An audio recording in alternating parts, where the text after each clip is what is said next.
All right, everybody, welcome back to the Clashing Conferences Members Podcast for all sports. We are short a few members tonight, but I think we have the two best members of the Clashing Conferences podcast family chilling here right now. Some would say we're heated rivals. Yay, Not maybe. tonight. Not Not tonight. tonight. We're going to be the best of Tonight both we are worlds. teaming up to be the best two-person show in CCPOD history. We got to do better than Paul and JD did just a couple weeks ago. Let's do it, Mike. Even though you're head to toe in Bears gear right now, we can make Hey, this I'm happen. I'm We geared. can I make just this said happen. this a little bit ago. I'm geared up for the NFL schedule release show coming up in 2 days here. I believe it'll be the day we release this pod, actually. So if you're watching this pod on the day of release, tonight will be your NFL schedule release show.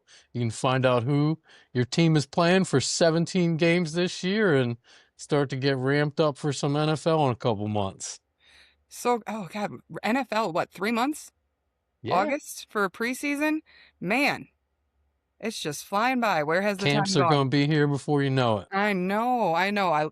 Camp time is always fun around here being in Wisconsin. The Packers going up to camp is super easy to get into and to see guys and watching them ride the kids' bikes and stuff like that. Camp's always fun. So I excited. imagine the Packers are usually a fan-friendly experience, being that they are owned by the fans. Most definitely. Yeah. Everything is totally accessible. All the guys ride the bikes from the practice field to Lambeau Field, where they're actually in the facilities to get changed after practice and everything, because the Don Hudson Center's on one side of the street and then Lambeau's on the other. So they take the bike ride in between, and it's really cool. Super accessible, super easy to get autographs. I've Wisconsin, seen that, and definitely that a is a great. very cool It tradition. is. It is super cool. It's so cool to see how the guys interact with the kids and everything. Yep. That's definitely a fun thing about being in a smaller market like Green Bay, is that accessibility that people have to players, and it's a great time. It's fun. Yeah, because I mean, decades ago it was like that for every team in training camp. You could go to training camp, you could see the players, you could interact. I remember going to Eagles training camp as a kid and like trying to get players to sign my sports cards as they were walking out to the fields, and many of them did. It was very cool experience. And now it's like you're lucky if you get that for one day through the entire camp, Oh, really? where See, I always fans can wondered. interact in some cases. We're spoiled here in Green Bay still. Then I guess Big time. being a fan owned team, they still leave it up to us as the fans to have a great time every single day that it's an open practice. You are able to go. Guys hop on the kids' bikes and you get all the autographs and everything. So That's that breaks awesome. my heart that we're the only team left around that does that. I don't know about the only team, Well, but I one know a of the lot of few, teams yeah. do not do it like they used to. Oh, well, it's fun. We love it up here in Green Bay. It's a great time. Even if you're not a Packer fan, it's still a great experience to go up and watch practice and see all the fun drills that they do during camp and everything. It's a great time. And to see all the new guys that got drafted and to see how they're looking and shaping up. It's definitely a fun time of year. You ever been I'm to a a, Bears camp? You ever made the trek? I have never been to a Bears camp. I've been to a couple of Bears games, thankfully, luckily in my lifetime in Chicago. So I've been to Soldier Field, I think, 3 times. And it's the I hope the context is here and I don't get X'd out, but it is the shittiest stadium in all of the NFL. And I've only been to like 3 or 4 NFL stadiums, but I can't imagine a worse one What makes it than so bad? Soldier Field. I'm so thankful that they're getting the heck out of there in the next couple of years here. Why is Even it? if they have to go to Indiana to do it, which is what they're talking about doing. That's If they insane. can't I come mean, to a it's deal not with that far. Chicago, they need a new stadium so bad.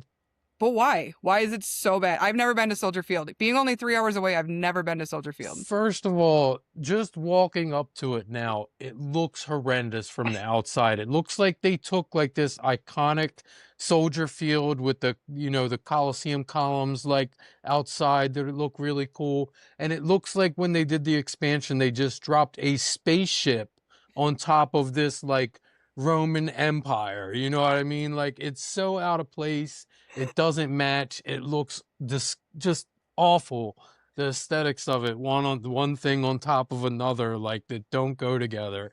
I just can't stand it. Okay, I'm okay. so excited that they're gonna move. Well, we're looking forward to a new stadium for the Chicago Bears. When is that supposed to happen?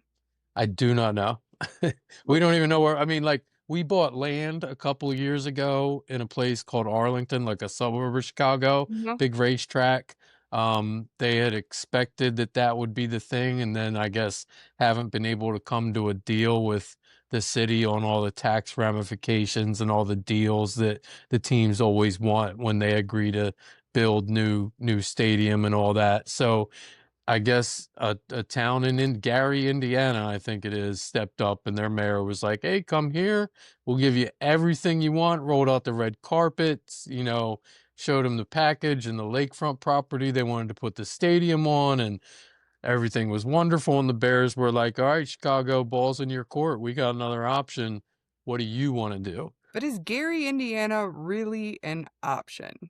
I Have you it have it you been to Gary, Indiana? No, Have in my you been mind, to Gary, nowhere Indiana? outside of Chicago or the suburbs of Chicago should be the Bears. But money talks, especially when you're talking about hundreds of millions of dollars. And I think they would walk if the city of Chicago or surrounding areas don't give in on what they want. Okay. We'll see. We'll see. I hope not, but I'm still going to root for them. Still a Bears fan. Even if they're not Chicago Bears, you're still a Bears Well, fan? from everything that from what I've read, the distance between Chicago and this stadium site is actually closer than many of the sports teams that call, a city their home. They're literally like right around the corner on the bottom of the lake. Yeah, Yeah. you go through Chicago and your next major thing is Gary. Okay. Yeah, you're just whoop, a little hop, skip, and a jump. They said you'd still be much closer than most teams are to what they call their home cities. Unless you're Green Bay. You're there. You're dead center, right in the thick of it. My favorite thing about that Green Bay stadium is like the homes like right outside Oh of yeah. it. You know what I mean? It's like literally like built like just outside a residential neighborhood. Like, Yeah. Like one side's residential, the other side you go as business. But yeah, okay. those houses are sick that they have right outside of Lambeau they're all Airbnb houses you can rent. Oh They're like God. little mini Lambos in the backyards of the houses. Like it's really cool to party over there in those houses and stuff. It's fun. Yeah, if you're in Wisconsin, you're in a drinking state, you're in a partying state, and you're in a football loving state. So it's like Texas North. I mean, Texas is built for football, so we're like Texas North. Yeah. But yeah. So speaking of hundreds of millions of dollars, Mike, Oh, don't go here. let's let's make a little turn into Major League Baseball. And Supposed to be having a great show. I would just like to talk about the Tampa Bay Rays. They are Okay. the number 2 team in all of Major League Baseball right now. They are the number 1 team in the AL. They have won 9 of their last 10 games. They say they have the best chemistry that you could ever imagine amongst the team right now in the locker room. And their entire roster is $105.2 million. Man. That's not a lot of money for a baseball team. No, and then I look at this player named Mr. Soto, who just his base salary for 2026 is $46.875 million. Total salary, $61.875. That's one player. One player. Now we have an entire roster that's $105 million and they're figuring out how to win. Is it sustainable? Like I said earlier, I would love to see it. I think something like this is great for baseball. But as a Mets fan and as somebody who has dealt with Mr. Soto, how do you? Well, I have a number of thoughts here. Congrats to the Tampa Bay Rays, who it seems like year after year after year, we're talking about how are they this at least decent? They may not be great every year, but they're at least decent and kind of in the mix, like above 500, it seems like Mhm. year after year after year without paying anybody. So that's awesome. As far as the Mets, I can even kind of weave that into the Mets and saying that, like, I thought that's what we were going to get a little bit of when we hired David Stearns out of Milwaukee. We brought in this guy who had done it for many years with a small budget payroll and fielded competitive playoff teams with, a tiny portion of the money that the Mets were prepared to spend. So, David Stearns comes over. I'm thinking, Man, this is going to be awesome. We got the small market GM guy who knows how to do it and knows how to evaluate talent and build a minor league system, and we're still going to have all this money. And there's no way when you combine those two things, like we're not going to be the greatest thing that ever was assembled. And man, what a pipe dream that And was now because 2026 is here, and your thoughts are way now I'm different. reading, yeah, now I'm reading today that David Stern's big thing today is that like he announced today, we are going to reassess our player injury assessment process because too many guys are getting hurt and we signed all these guys in the off season to replace all our beloved players and now all our new guys are hurt because they all had crazy injury histories. Like Luis Robert hasn't played in like a full season. I don't know if he's done it in his entire career, and now we're like, oh my God, he's got a herniated disc. What do you know? Like, he can't play again. Like, surprise. Same thing with Polanco at first. Like, you know that. Like, when's the Mhm. last time he had a healthy full season? He Yeah, might have had one last. Did he play full season last year? I don't know. But I don't think he so. hasn't had many. And, we're expecting him to come in and replace Pete Alonso. No, no. Wasn't going to work from the beginning. It's certainly not working now. It's not looking good. It's Is, not looking good. so that was gonna be my next question for you. Is there any hope as a Mets fan this season? I mean, it's kind of like the Sixers, where in basketball, like if we can get at any point all of our pieces out on the field at the same time, I believe there's enough talent there. But I mean, you got those two guys I just mentioned out right now. You got Lindor out for a while now. He's been out. Soto was out for a while. You start talking about pulling your top four of your top five hitters off the team, and there's not many teams that are going to win games in that situation, no matter what team you are. So I don't know. It's not the team that I expected to have out there that's losing all these games. So I look at it that way a little bit, but I also look at it like I was saying right there, like the Mets should have known that these guys weren't going to play full seasons. Like that should have been baked into the equation going in, and we should have been prepared for that. We did call up AJ Ewing, our number two prospect behind Carson Bench, who was already playing one corner outfield spot. And Ewing, I believe, started in center field tonight. So we got some young guys in the outfield now at Soto. I'm excited to see those two get a chance because they are, both top 50 prospects in all of baseball. So they're supposed to be pretty good. We'll see what happens. Okay. Well, I have to admit, with how bad they've been, I haven't been keeping up on the Mets. Sorry, didn't mean to get a dig in there on you, but It's okay. are their bats putting it together now? Do you feel there's the chance that it's gonna come around? Like, I know Not as I could currently take like constructed. Cal is sucking it up right now. I think he's like 0 for 37 in his last 37 at bats. Like, Yeah. Cal can't put it together right now. I mean, you see him working on it and you know it's gonna get there, but it's just not there yet. Do you feel that way about the Mets? Do you see it getting there? Do you see those bats coming together?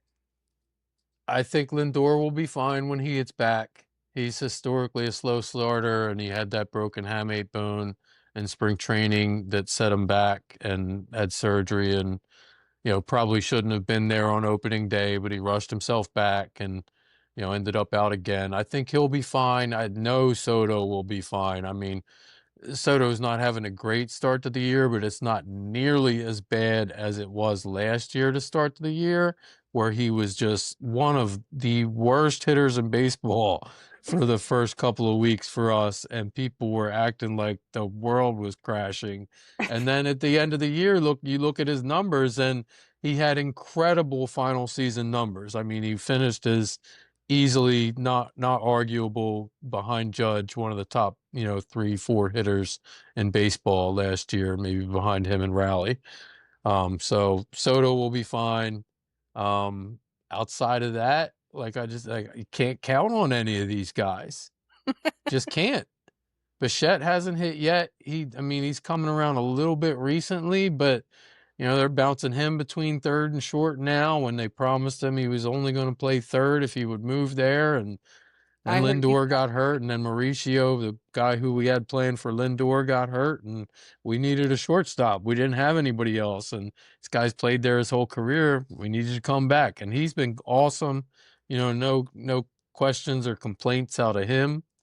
Um, we'll see. There's a long season to go. I'm hopeful that we can turn it around, but I got. Is it? Can you say you're hopeful but not optimistic? Is that Yeah, I think you could okay? say that. All right. Yeah, you could All say that. right. Yeah, that's Yeah, where I'm at you with can that. always be hopeful, but you know Where are better. you guys at? I'll be honest, because you're a West Coast team, I haven't paid a lot of attention to the Mariners as much as I should have. I don't We're think you started off great, but maybe we you've been coming around lately a little better. a little bit better. I mean, like we can't put a string of like 9 out of the last 10 games like the Rays, can. I mean, we sucked it up against the White Sox. We took the first game in hard fashion.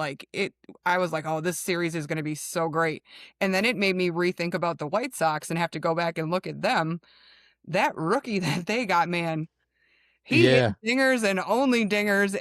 And he's the one that hit one in spring training that they were like, it was over 500 feet. We just have no way to measure how far it actually went. And he hit one second pitch, first at bat Friday night, and I was like, oh, here it goes to tie Judge with 15 home runs on the season. So yeah, that kid's a beast. And then we lost the other two to them. We won last night against the Astros, but they're down at the bottom of the division. So hopefully we can put these three together. We're playing right now. We're winning 2-1. But yeah, it's like win two, lose one, win three, lose three, win one, lose two. I didn't see how it went, but I saw last week's members pod when you came out pretty confident after winning the first game against Paul. How did games 2 and 3 go against the Braves? Do you Lost the second remember? one, won the third one. So we took the Okay, two out of series. So three. yes, All right, yes. that's a 2 out win of against 3 Paul. We against can the number 1 celebrate team that in here. baseball. Oh yeah. Oh, I will always celebrate that. I will celebrate that till I die. Yeah, we took the series from them, so that made me super duper happy because that's, like I said, number 1 team in baseball. I feel like Julio has figured it out in the beginning of the season for like the first time in his career. Like he just looks great. That dude is on base so often. He hit another dinger last night. I think he's on like 7 or 8 for the year. He's a stud, man. He is, and that's why Absolute stud. Julio for AL MVP. That's why I made sure I put that on the pod last year. But when the season was done, I'm like, that's my guy I'm going for this year. Is he's going to get it together early this year, not wait till the All-Star break, and he's definitely doing that. We've got those young guys that are killing it though too. I mean, between Cole Young, Dominic Canzone, like all these guys, like the back half of our lineup is strong. Randy looks great. Naylor's out there snagging bases left and right. Still hasn't been caught since he's been a Mariner. Has not been caught stealing. Like that dude, I could talk for hours about Josh Naylor. When he came over to the team and I was like, all right, I got to figure out who this guy is and find out about him. That baseball brain, he's like him and Ben could probably sit and talk for like 45 years about analytics of baseball. He knows every pitcher, every stance, every time they take a step, how long it takes. He watches the pitch clock. Like he is not built like a guy who should be able to steal bases, and he's unstoppable just because of his baseball knowledge with pitchers and everything else. It's just phenomenal. I love watching him. He's been such a great addition to the team. It's so much fun. So I'm still very, very hopeful. Like you said, it's early. And you And have good pitching too. You didn't even touch on your pitching yet, but you have good pitch. At least I don't know your relief pitchers, my but relief, your I'm starting I'm pitching a is little banged solid. up in relief pitching right now. Brash is out. A couple other guys. Cooper Criswell. I know I've been calling him a bum. I don't know anything about him other than what I see in the chat Yeah, constantly between you and Ben. yeah, It's, he's one of I'm those learning much. he's one of those hit or miss guys. Fortunately, he went 3 up, 3 down yesterday, so that was great. We had a new guy in last night that did the exact same thing, but Cooper either lobs like beach balls over the plate for dingers or he strikes you out. There's no in between with him. So definitely he's still not on the upside for me. But yeah, we're about to have 6 starting pitchers in our rotation, which is awesome. Okay. So you've got a nice wide range there, and then we just got to get a couple of the guys back that are relief pitchers, and we're sitting pretty solid. Yeah, our pitching definitely looks good. That's something I can count on right now. How about you? How's your pitching looking? Awful. which, which I mean, we should again. How our GM didn't figure that maybe we needed some changes from last year to this year. I have no idea. I loved Kodai Senga at the beginning of last year. You guys heard me through the first half of that baseball season on a podcast talk about him having like a 1.5 ERA and a ridiculous Ks per nine. And I mean, he was like low key, like one of the top 3 or 4 pitchers in baseball for the first half of last year.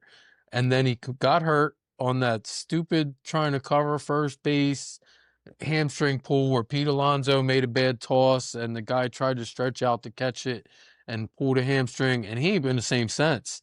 Like, I mean, he's out there. He went from like a 1.5 ERA through 15 games to like a 10 plus ERA ever since. And it's like, what the heck's going on? Same thing with Sean Manaea. He had that great year for us 2 years ago, got hurt, can't do nothing anymore.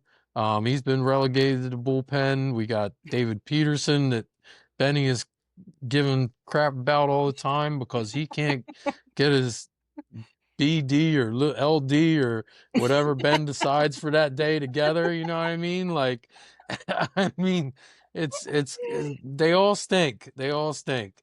But I mean, our relief pitching stinks. But I felt better on that reading Buster Olney's column today.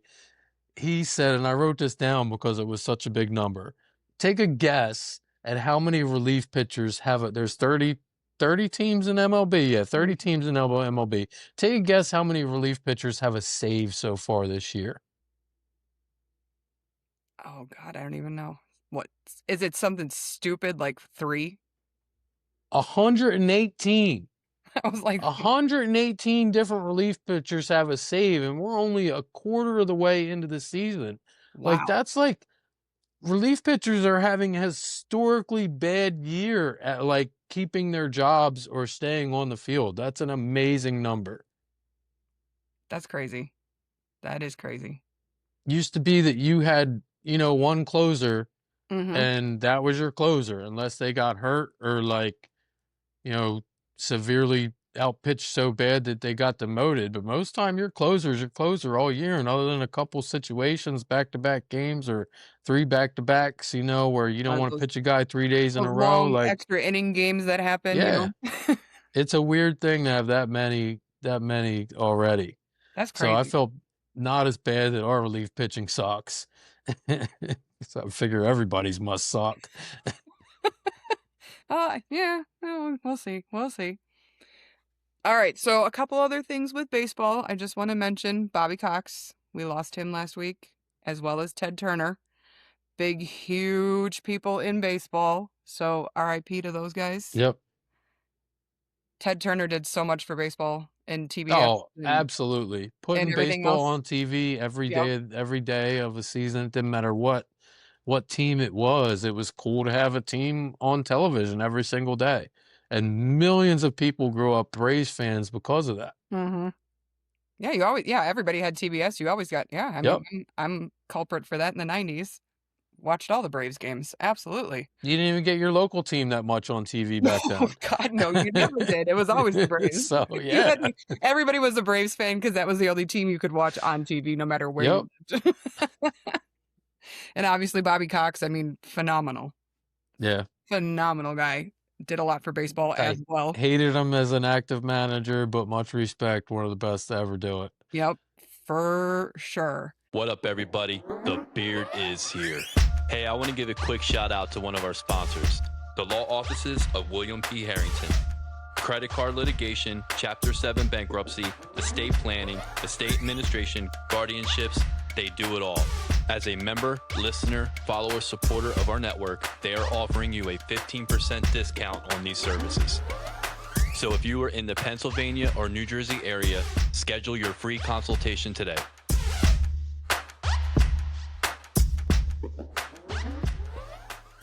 Hey everyone, thanks for listening. Just a few quick reminders for everybody. Don't forget to like and subscribe. Michael Jordan is the GOAT. And check out our fellow podcaster, Jim Montgomery, with This Day in Philly Sports History. Thank you.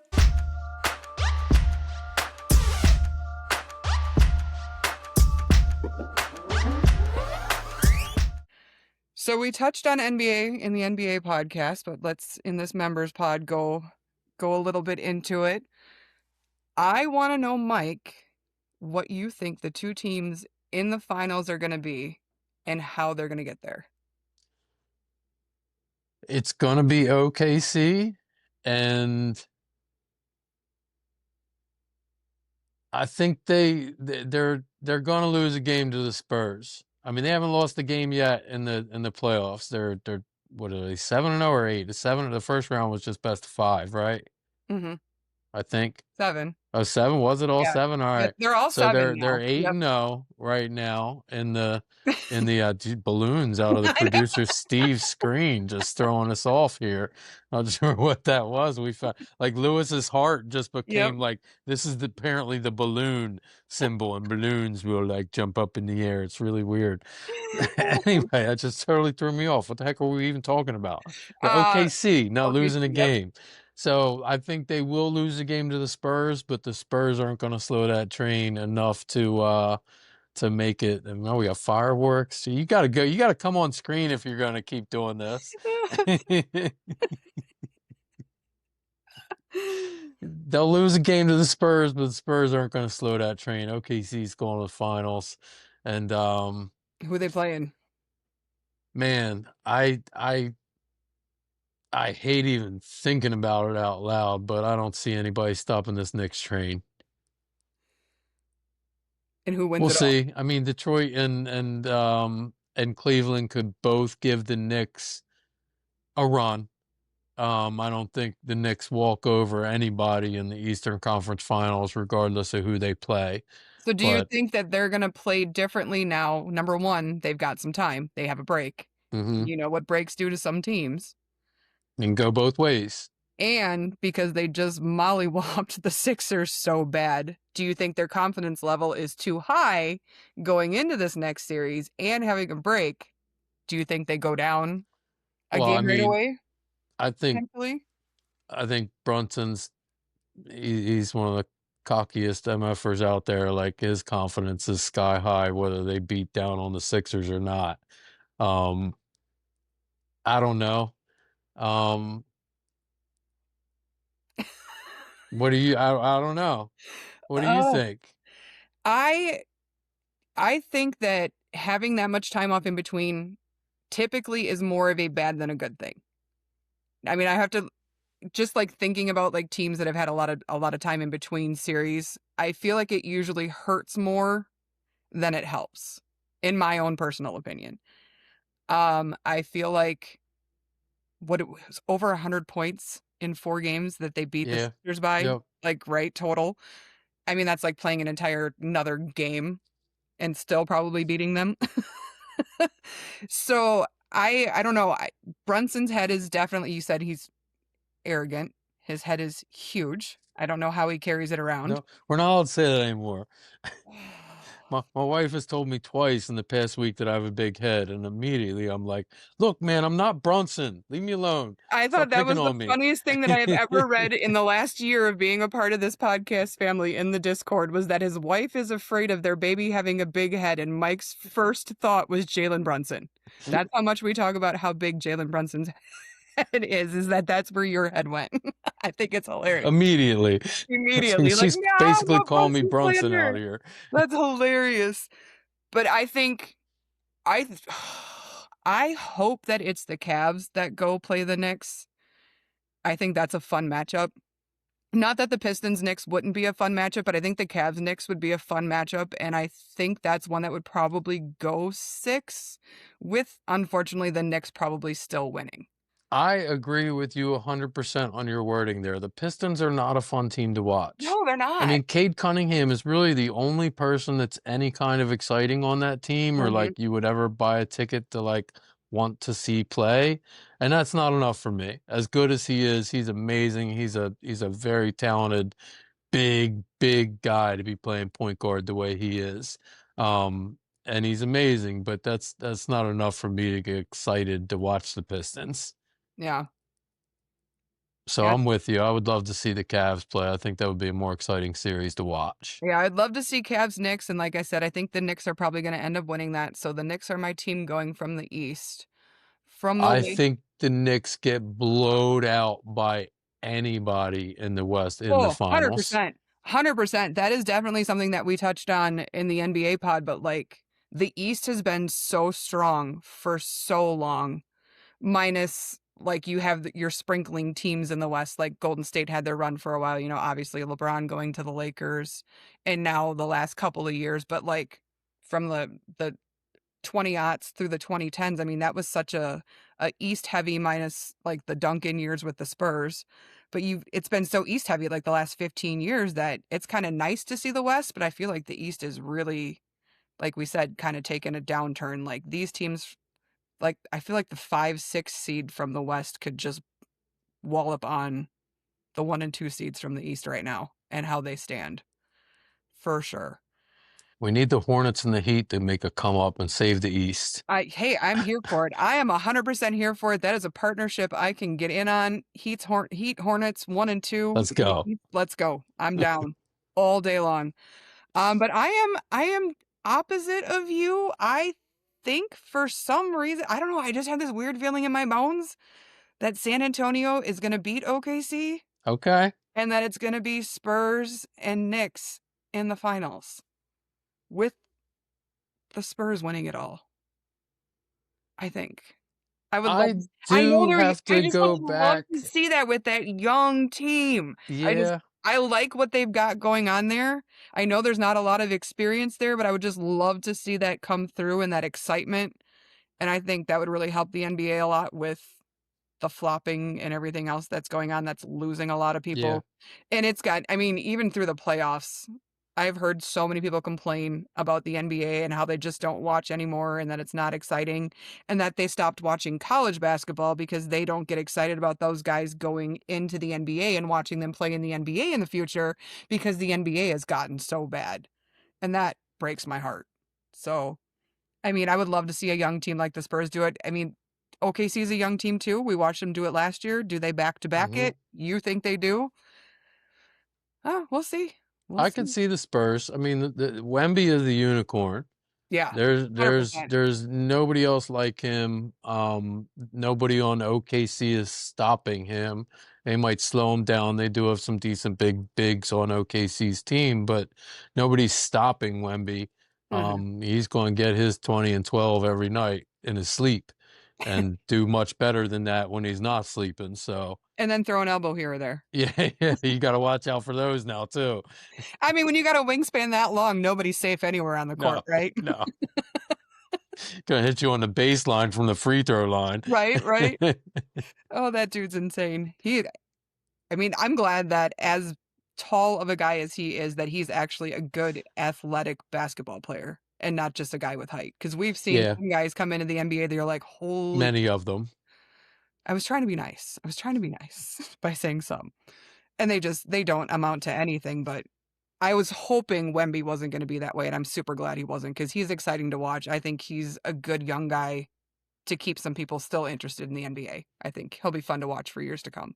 And that team itself, and OKC. I mean, Shea's great to watch. I mean, I like Chet Holmgren, like all those guys. They're fun. They're a fun, good team to watch. So You know what I was thinking of? It's not like the Pistons where there's only one person that I think is good. I think that there's a lot of guys that are good on both OKC and San Antonio. But what stood out for me as you were talking there a minute ago is that there's really only one guy on each team that scares me. Like if I'm going up against them, SGA and Wemby are really the only two guys that are like, oh my God, they're so good. Everybody else around them just fits so well that Mhm. those teams are both awesome. Like it's not like you can't pinpoint one guy and be like, outside of SGA and Wemby, you can't be like, he's the reason they're so good. Mhm. Like they all just do their parts and they do their parts so well that things have just been seamless for both teams. And don't you love to see that though, and not see that big three mentality where you have to Yeah, have those three it's just superstars good and make it? basketball, Yep. good Yep. team basketball. I love that. And I love seeing them come together where all the pieces fit and you figure it out and that chemistry's there and in and out off the bench and it still flows well. That's great Yep. to see. I love all of that. The GM in OKC has done a tremendous job building that team, and the coach has done a tremendous job making sure the egos don't get out of control. Mm-hmm. That's a huge part of professional sports too, is that ego control. Absolutely. Yeah. Because these guys have all been the best thing that anybody has ever seen their whole lives. You know, coming through high school, they were probably the best kid that ever came through their town. Mm-hmm. And, you know, even going to college, most of them were probably, you know, some of the, unless you went to Duke or, you know, one of the top blue blood schools, like you were probably one of the best kids that ever came through your school or university. And now you're in the NBA and Yeah. you made it. Yep. And now your ego gets checked hardcore. Yep. Mm-hmm. Big time. Because everybody's as good as you now. Yeah. Yeah, it's a whole different world when you're big But fish small that's pond. And hard to yeah. go from that guy you've been your whole life to maybe the 8th or even the 12th guy down the bench. Yep. I And feel it's you. hard too to even be the second guy because you've been the number one dog your whole life. And now you want me to be a role player and be like the third, or even though I might be starting, like I might have a problem with being the third or fourth go-to option on my team. Mm-hmm. Yep. That's what makes chemistry great on a team. And that's, like you said, why you see teams like the Spurs and OKC. They've got some guys that have the right to have big egos, but Yes. they definitely keep them in check, and you don't see stupid stuff out in the media about them and anything else. And I like to see that with a good young team. So that You makes tell me they're not going to make a Trailblazers documentary we're not 20 going to have a years from now about Trailblazers either one of version. these teams. Come on, the first thing we've seen Wemby do out of character is throw that elbow the other night. Like that was so out of character for him, but it was great to see him stand up for himself. A little too much, but hey, it happens. Well, before we go any further, I want to make sure we take care of our sponsors. I will kick it off with Sparrow Hair Studio. If you are ever in the Lancaster area, have to say it right, Lancaster. I love that you say it right. I know how it is. From thousands of miles away, or at least hundreds of miles away.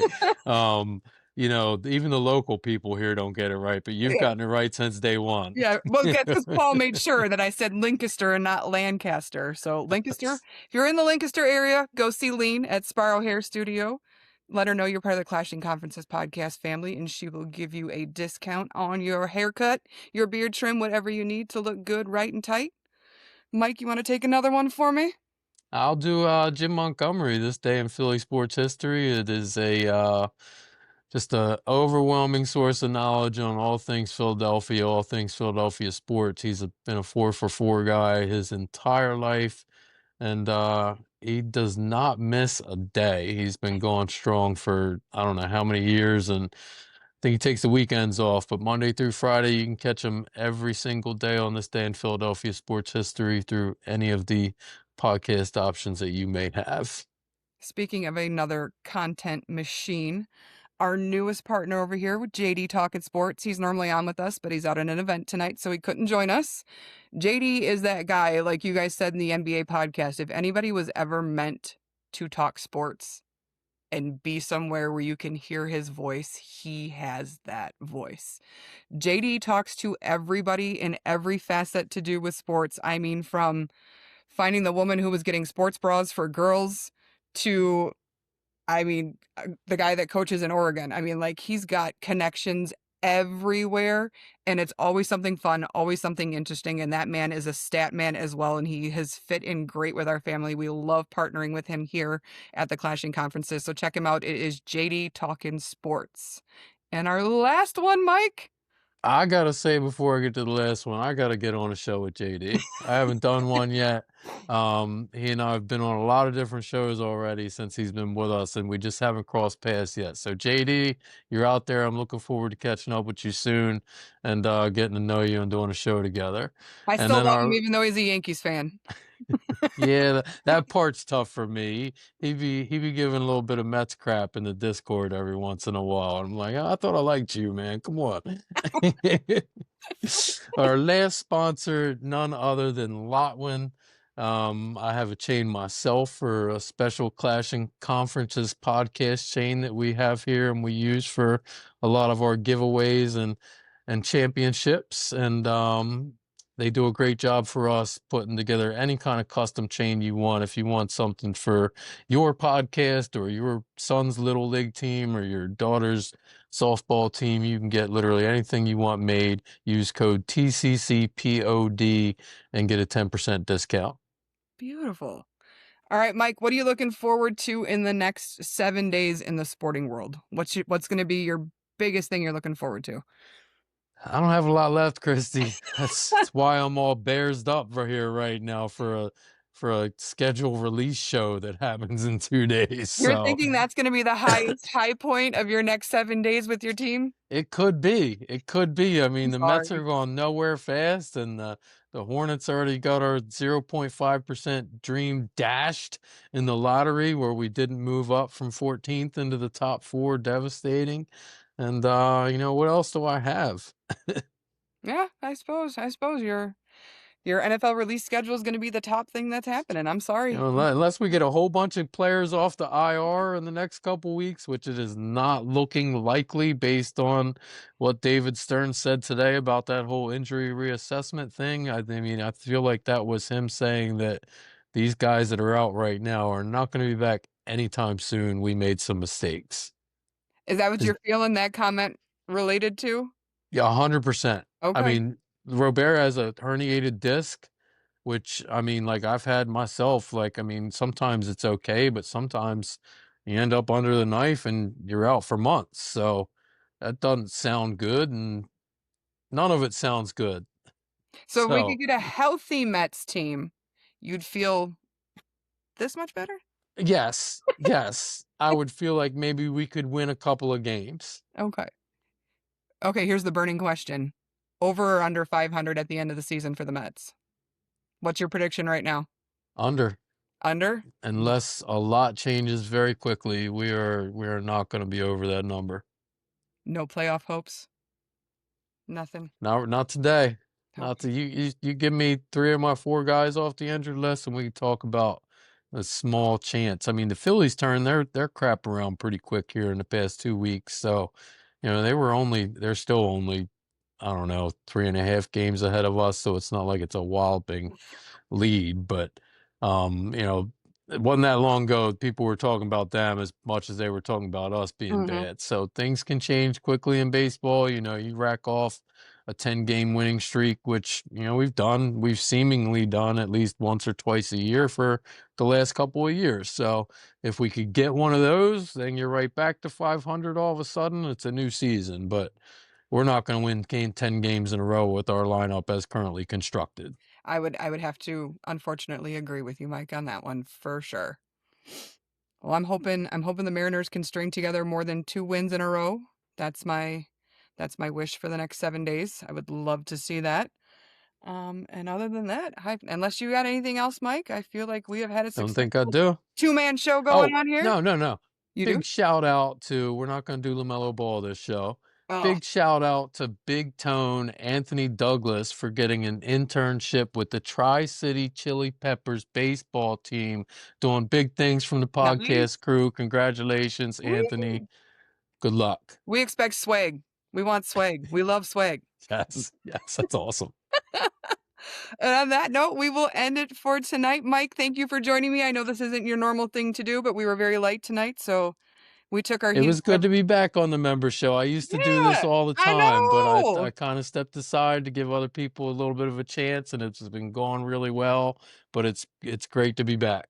Oh, I've been told I have to show my Lego. Hang on, time out. Since we don't have Paul for Lame or Gain, my Mother's Day gift was a Lego. Nice. Because for those that don't know, because I don't know, I mean, I've shown my Legos to all you guys, but I don't think I've ever done it on an actual live pod besides my Mercedes one. I got Lewis Hamilton's helmet. So I was going to say, I could see it back there. 894 pieces total. This is what it looks like from the front. The back. That is game. I know, it is. That is game. The coolest thing, but like, this is, the back's not done. I have 2 bags left. So, I mean, it's insane. This is definitely one of the biggest ones I've taken on so far in all of my Legos history. But I love me Lewis Hamilton, and that's the Ferrari helmet, and Yeah, it's been fun. 2 days working on that bad boy. I'd say I've got about 2.5 hours into it and 2 bags left. So next week's pod, I'll have it finished. I'll probably finish it tonight. So it's a gain. Definitely Yay! a game. I got a Absolutely. gain. Woohoo! All right. Well, again, Mike, thank you for joining me. It's been a blast chatting with you for the last 45 minutes or so. Hopefully, you'll join us on a members pod again. Otherwise, we'll see you on the NBA pod. Thank you to all of our sponsors. Big shout out to our producer who keeps us moving every single week. We love what you do for us. We couldn't do it without you. Have a good night, y'all. Peace out.